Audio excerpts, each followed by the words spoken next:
بسم الله الرحمن الرحيم. الحمد لله رب العالمين، والصلاة والسلام على الرسول الأمين الشيخ عبد الله بن صالح الكثيري، رئيس مرجعية قبائل حضرموت، الأخوة أعضاء هيئة رئاسة المرجعية، الأخوة المقادمة والمشايخ والشخصيات والأكاديميين، الأخوة أعضاء هيئة رئاسة مجلس حضرموت الوطني، الشباب الحاضرون جميعا، السلام عليكم ورحمة الله وبركاته. وباسم السلطة المحلية ممثلة بالأستاذ مبخوت بن ماضي محافظ محافظة حضرموت، رئيس المجلس المحلي، والأستاذ عامر سعيد العامري وكيل محافظة حضرموت وشؤون مديرية التوريد والصحراء، نشكر ونثمن لمرجعية قبائل حضرموت على هذا اللقاء الدوري الثاني عشر الذي يضم ويجمع مرجعيات حضرموت للتشاور في مصالح حضرموت بشكل عام. وأيضا نبارك الذكرى العاشرة لقيام الهبة الحضرمية، وأيضا نبارك كسلطة محلية ممثلة بالأخ المحافظ ووكيل محافظة حضرموت شؤون الوادي والصحراء إعلان وإشهار رئاسة مجلس حضرموت الوطني، هذا المجلس الذي ضم كل المكونات وكل الشخصيات وكل شرائح المجتمع بشكل عام والأكاديميين، بل وقع عليها كل هذه المكونات واحتوى كل الناس. لذلك ماذا تريد حضرموت؟ تريد حضرموت أن تكون لها كلمة واحدة وأن يكون لها صوت واحد لدى الجميع.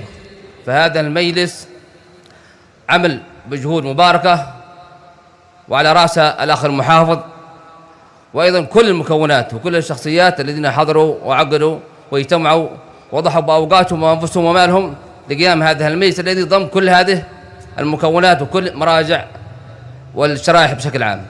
لذلك هو حامل كل من يريد فعلا لحضرموت الخير والصلاح ويريد تحقيق مطالب لحضرموت. كل المكونات تهدف في مضمونها لهذا المطالب، أن تكون لحضرموت سيدة قرارها، وأن تكون لها مطالب وحقوق، وأن تنعم بحياة كريمة وآمنة. لذلك هذا المجلس احتوى كل هذه المكونات، وأيضا احتوى كل الشرائح وكل الأطياف، وأيضا كل الأكاديميين لا يستثني أحد، وهو مجلس لكل حضرمي يؤمن بحضرموت وحقوقها. لذلك نتمنى إن شاء الله أن نلتم جميعا حول هذا المجلس، وأن ننخرط حوله، وأن نساهم فعلا في إقامته، وأن نسهل مهامه. هذا المجلس لديه مهام كبيرة، وأيضا الأعداء كثر، ولكن الهمة عالية كبيرة برجالها بكل مراجعها.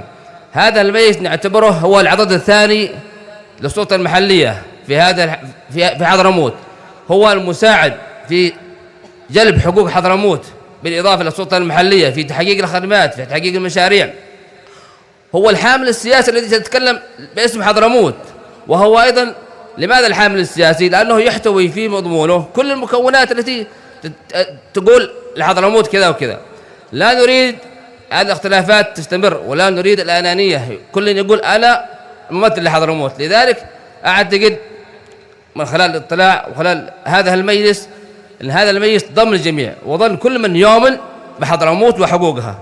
فلذلك علينا حقيقة أن نترفع عن مصالحنا الخاصة، أو حتى عن مصالحنا المكونية أو الحزبية، وأن نلتم حول هذا المجلس الذي هو سيحقق إن شاء الله بجهود الجميع كل ما تصبو له حضرموت، وأن يكون فعلا لحضرموت كلمة في أي تسوية قادمة، وأن يكون لحضرموت أيضا كلمة في جلب حقوقها بصوت واحد.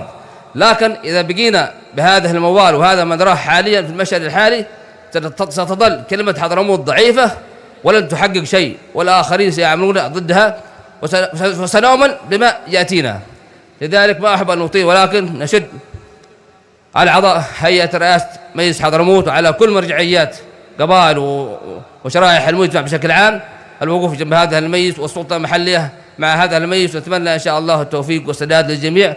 شكرا مرة أخرى لمرجعية قبائل حضرموت على هذا اللقاء الذي يناقش كل متطلبات مراجعة حضرموت، وأن يلتمس كل ما يدار بشكل عام في المرحلة الحالية، ونتمنى إن شاء الله أن تصاغ المطالب في المرحلة القادمة من خلال هذه المجال، من خلال أيضا كل ما يطرح على هذا المجلس. شكرا لكم مرة أخرى، والسلام عليكم ورحمة الله وبركاته.